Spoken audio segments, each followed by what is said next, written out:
करता करे न कर सके, शिव करे सो होए।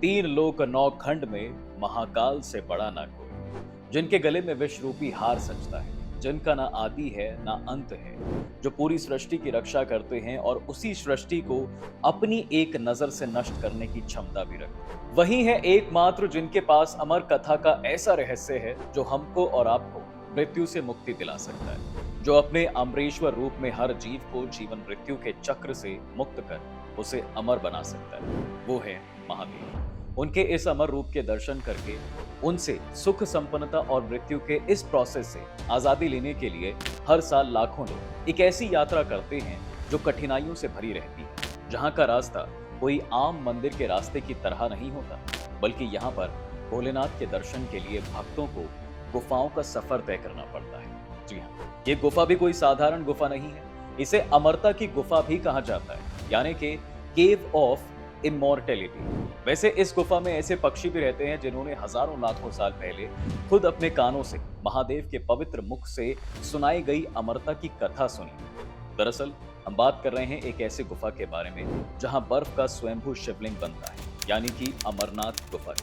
वैसे अब आप सोच रहे होंगे कि इस गुफा का निर्माण कैसे हुआ और कैसे हमें पता चला कि यही गुफा अमरता का राज छिपाए हुए है। दरअसल कहा जाता है कि जब माता पार्वती ने महादेव से उनकी अमरता के पीछे का रहस्य पूछा था, तब शिवजी ने उन्हें उस अमर कथा के बारे में बताया था। अमर कथा का नाम सुनते ही माता पूरी कथा सुनने के लिए उत्सुक हो गई और महादेव से कथा सुनाने की प्रार्थना करने लगी। पर शिवजी नहीं चाहते थे कि भाई उनके अलावा कोई और अमर कथा को सुनकर उसका गलत फायदा उठाए, लेकिन माता को कथा सुननी भी थी, इसलिए उन्होंने एक तरकीब निकाली और पहाड़ों के बीच एक ऐसी जगह को चुना जहां दुनिया का कोई दूसरा जीवित इंसान या पशु पक्षी ना हो। जिसके बाद शिवजी माता को लेकर सीधा जम्मू और कश्मीर के अनंतनाग में 13,000 फीट ऊंचाई पर लेकर उनको चले गए। वैसे आपको बता दें ये वही जगह है जिसे आज हम अमरनाथ गुफा के नाम से जानते हैं। ऐसे में अब सवाल ये आता है कि इस जगह की खोज किसने की? किसने ये ढूंढ कर निकाला कि भाई इस जगह जो है शिवजी ने माता पार्वती को अमर कथा सुनाई थी।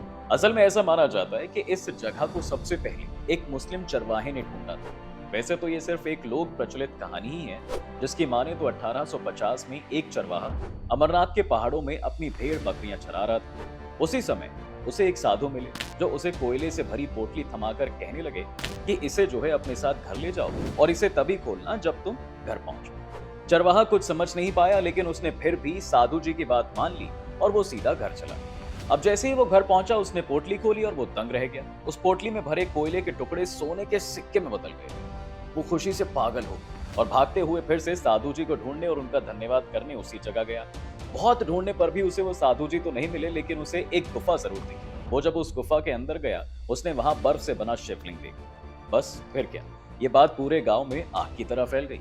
तभी से लोग यहाँ पूजा पाठ करने लगे और अमरनाथ को एक धार्मिक स्थान की तरह देखा जाने लगा। लंबे समय तक लोग इस कहानी को सच मान रहे थे, लेकिन इस कहानी पर पड़ी धूल तब साफ हुई साफ जब इतिहास में छिपी कुछ ऐसी बातें सामने आई जो एक अलग ही सच्चाई बयां कर रही। 12वीं सदी में कल्हाना नाम के एक हिस्टोरियन के लिखे टेक्स्ट रजत रंगीने में ये लिखा गया है कि कश्मीर के राजा संधिमती ने अमरनाथ की गुफा में आकर यहाँ के बर्फीली शिवलिंग की पूजा की। वहीं अमरनाथ महात्म्य और ब्रंगेश संहिता जैसे पुराने रीजनल टेक्स्ट में भी अमरनाथ के रिलीजियस सिग्निफिकेंस के बारे में बताया गया। अब ये टेक्स्ट साबित करते हैं कि उस चरवाहे से भी पहले कई लोग इस गुफा के बारे में जानते थे ऑलरेडी।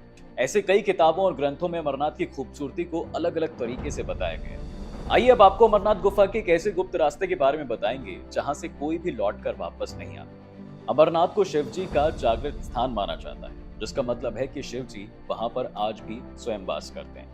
लेकिन अमरनाथ की गुफा से कुछ ही दूरी पर एक और छोटी सी गुफा है, जहां से ये मान्यता अनुसार अमरनाथ जाने का ऐसा सीक्रेट रास्ता निकलता है। अमरनाथ गुफा का वो गुप्त रास्ता जहां से कोई भी लौट कर वापस नहीं आता।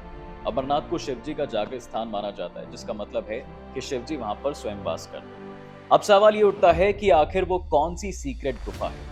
दरअसल इस सवाल का जवाब जानने के लिए हमें बचपन की उस कहानी को याद करना होगा जो हमने अपने स्कूल में किताबों में पढ़ी है, यानी भस्मासुर की कहानी, जो हमें शिव लीला मृत नाम के एक मराठी टेक्स्ट में मिलती है। जिसकी माने तो भस्मासुर को यह वरदान मिला था कि भाई वो जिसके ऊपर भी अपना हाथ रख देगा वो वहीं खड़े खड़े भस्म हो जाएगा।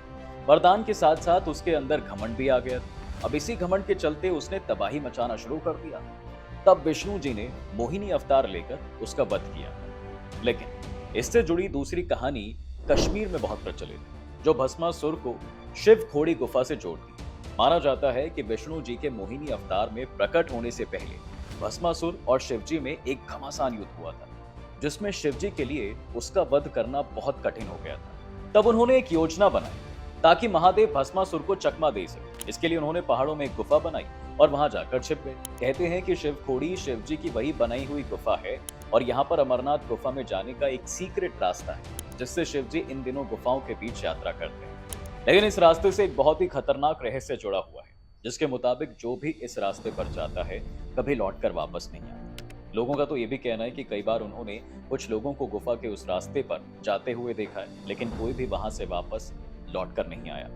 आज भी शिव खोड़ी का ये राज अमरनाथ के अनगिनत रहस्यों में एक बनकर रह गया। अमरनाथ गुफा से जुड़े वैसे तो कई रहस्य हैं, लेकिन यहाँ पानी से बनने वाले शिवलिंग के रहस्य को आज तक वैज्ञानिक तक भी नहीं समझ पाए। दरअसल ये शिवलिंग गुफा की छत से टपकने वाले पानी से बनता है। जी हाँ, पानी के रूप में गिरने वाली बूंदें इतनी ठंडी होती हैं कि नीचे गिरते ही ये बर्फ के रूप को लेकर ठोस हो जाती है। ये प्रक्रिया लगातार चलती रहती है और फिर इसी बर्फ से 12 से 18 फीट तक ऊंचा शिवलिंग बन जाता है। इसके अलावा शिवलिंग से जुड़ा एक और रहस्य जो सभी को हैरान परेशान कर देता है। मान्यता है कि ये दुनिया का एकमात्र ऐसा शिवलिंग है जो चंद्र कलाओं के साथ बड़ा या छोटा होता है। दरअसल जैसे जैसे चांद का आकार बड़ा होता रहता है, हिमलिंग भी थोड़ा थोड़ा करके 15 दिन तक एक रोजाना बढ़ता है और 2 गज से ज्यादा ऊंचा हो जाता है। और जिस दिन चांद आसमान में नजर नहीं आता, यानी कि अमावस्या के दिन, हिमलिंग पूर्ण रूप से गायब हो जाता है। वैसे बाबा अमरनाथ धाम की यात्रा 2 प्रमुख रास्तों से की जा सकती है। इसका पहला रास्ता पहलगाम से बनता है और दूसरा सोनमर्ग बालटाल से। श्रद्धालुओं के लिए यह रास्ता पैदल ही पार करना पड़ता है। पहलगाम से अमरनाथ गुफा की दूरी लगभग 28 किलोमीटर है। यह रास्ता थोड़ा आसान और सुविधाजनक भी है, जबकि बालटाल से अमरनाथ की दूरी तकरीबन 14 किलोमीटर है। लेकिन ये रास्ता पहले रास्ते की तरह बहुत ज्यादा कठिन। अच्छा, अब आपको बताते हैं कि ऐसा कोई कालखंड नहीं है जिसमें भगवान अमरनाथ का वर्णन ना किया गया। न सिर्फ पुराणों में बाबा बर्फानी का उल्लेख मिलता है, बल्कि स्कंद पुराण के भैरव भैरवी संवाद में भी अमरनाथ यात्रा करने से मिलने वाले फल के बारे में विस्तार से जानकारी होती है। ऐसा कहा जाता है कि अमरनाथ की यात्रा पर आए हर एक यात्री के मुंह से आपको ओम तम कम यजा महे सुगंधित पुष्टि वर्तरम जरूर सुनने को मिलेगा। एक पवित्र लाल कपड़े में लिपटी छड़ी को लंबी यात्रा के बाद यहाँ बसे मंदिर में लाया जाता है और ये कार्य पूरा होने पर छड़ी मुबारक कहकर ये यात्रा संपन्न होने की खुशी मनाई जाती है। तो दोस्तों, ये थी अमरनाथ गुफा की कहानी, जिससे हर शिव भक्त का वाकिफ होना किसी आशीर्वाद से कम नहीं माना जाता। वैसे आपने अक्सर दुनिया खत्म होने की बात तो कई बार सुनी होगी, लेकिन क्या आपको पता है आज के दौर में एक ऐसी भी शिवलिंग है जो कि दुनिया के प्रलय को लेकर कई रहस्य छिपाए हुए हैं। जी हाँ, सही सुना आपने। वैसे देश में कई स्वयंभू शिवलिंग हैं जिनका आकार बढ़ता और घटता जा रहा है। वहीं वो शिवलिंग है जो महाप्रलय को लेकर आगाह करते हैं। उन्हीं मंदिरों में से एक है गुजरात का बृहदेश्वर मंदिर, जो अपने बढ़ते आकार के साथ सर्वनाश होने का संकेत भी देता है। ऐसा कहा जाता है कि इस मंदिर के शिवलिंग का बढ़ता आकार कलयुग में बढ़ते पाप की निशानी भी है। इतना ही नहीं, सभी की मान्यता है कि जिस दिन ये शिवलिंग 8.5 फुट से ऊंचा होकर मंदिर की छत को छू लेगा, उस दिन कलयुग अपनी अंतिम सीमा पर पहुंच जाएगा। लेकिन क्या आप ये जानते हैं शिवलिंग कब छत तक पहुंचेगी? पहले तो आप ये जान लीजिए कि शिवलिंग का आकार चावल के दाने के बराबर धीरे धीरे बढ़ता है। इसकी बढ़ने की रफ्तार देखकर ऐसा माना जाता है कि इसे अभी लाखों सालों का समय लगेगा। इतना ही नहीं, इस बृहदेश्वर शिवलिंग की एक और खास बात, कहते हैं कि यहाँ खुद से ही पानी की धारा निकलती रहती है और तो और इस जल धारा को गर्मी और सूखे दोनों का ही कोई असर नहीं पड़ता। हालांकि इस बारे में किसी तरह का कोई सबूत नहीं मिलता। क्यों?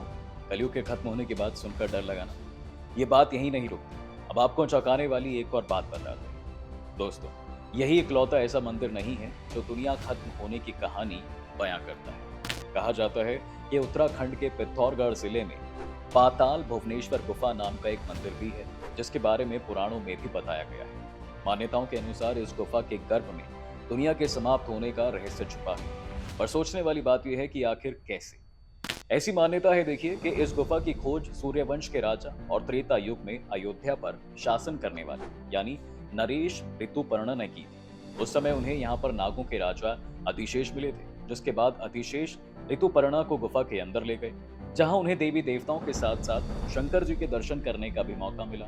और ऐसा माना जाता है कि भगवान भोलेनाथ खुद इस गुफा में रहते हैं और सभी देवी देवता आकर उनकी पूजा अर्चना भी करते हैं। वहीं दोस्तों, इस मंदिर की खोज भी बड़ी अजूबी थी, जो जगत गुरु आदि शंकराचार्य जी ने 8वीं शताब्दी में की, जिसके बाद उन्होंने वहां तांबे का एक शिवलिंग स्थापित किया था। और तो और इस गुफा में ब्रह्मा विष्णु महेश तीनों की पिंडियां हैं, जिन पर प्रकृति बारी बारी से जलाभिषेक करती है।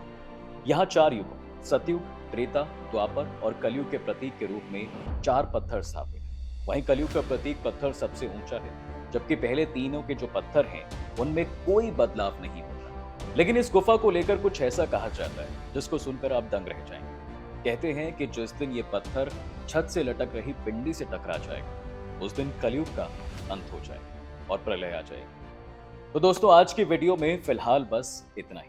अगर आपको हमारी वीडियो ये पसंद आई है तो हमें कमेंट करके जरूर बताएं और वीडियो को लाइक और शेयर करना बिल्कुल ना भूलें। चैनल को भी जरूर सब्सक्राइब करें।